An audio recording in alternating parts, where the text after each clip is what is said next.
Police হেফাজতে মৃত্যুর ঘটনা নতুন নয়, বেশিরভাগই ধামাচাপা পড়ে যায়, কখনো কখনো তা মামলা পর্যন্ত গড়ায়। এবার পুলিশ হেফাজতে মৃত্যুর অভিযোগে রাজধানীর যাত্রাবাড়ী থানার ওসি ABM ফরমান আলী সহ 12 ব্যক্তির বিরুদ্ধে ঢাকার আদালতে মামলা হয়েছে। 8ই মে বুধবার ঢাকা মহানগর দায়রা জজ মোহাম্মদ আশামস জগলুল হোসেনের আদালতে নিহত রানার স্ত্রী সোনিয়া বেগম এ মামলা করেন।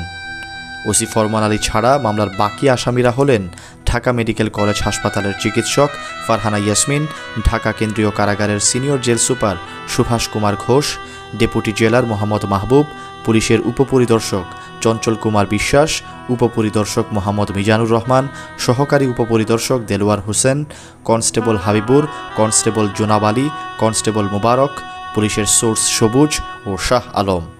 অভিযোগে বলা হয়েছে, গত 17ই মার্চ ভিকটিম রানাকে আসামি শাহ আলম ও সবুজ ডিবি পরিচয়ে বাসা থেকে তুলে যাত্রাবাড়ী থানায় নিয়ে যান।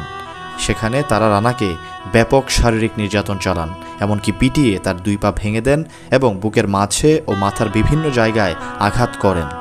ভিকটিমকে নির্যাতন করার সময় আসামি সবুজ বাদীকে ফোন দিয়ে ভিকটিমকে মারধর ও কান্নার আওয়াজ শোনান এবং বলেন 50,000 টাকা দিতে পারলে মারধর বন্ধ হবে।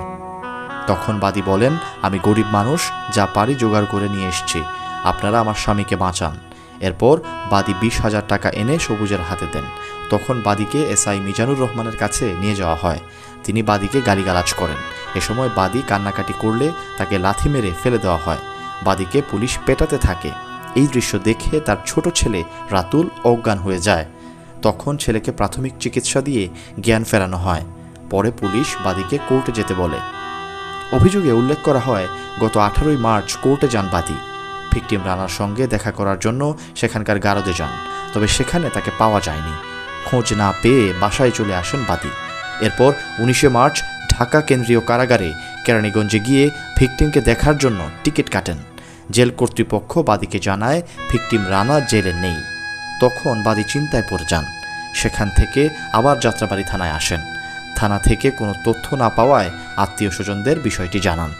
পরদিন 20শে মার্চ সকাল 8:30টায় একটি অপরিচিত নম্বর থেকে ফোন দিয়ে বলা হয় ঢাকা মেডিকেলের মর্গে আসতে। সেখানে গিয়ে বাদী ভিকটিম রানাকে মৃত অবস্থায় শনাক্ত করেন। Syed Sakib, BN news 24।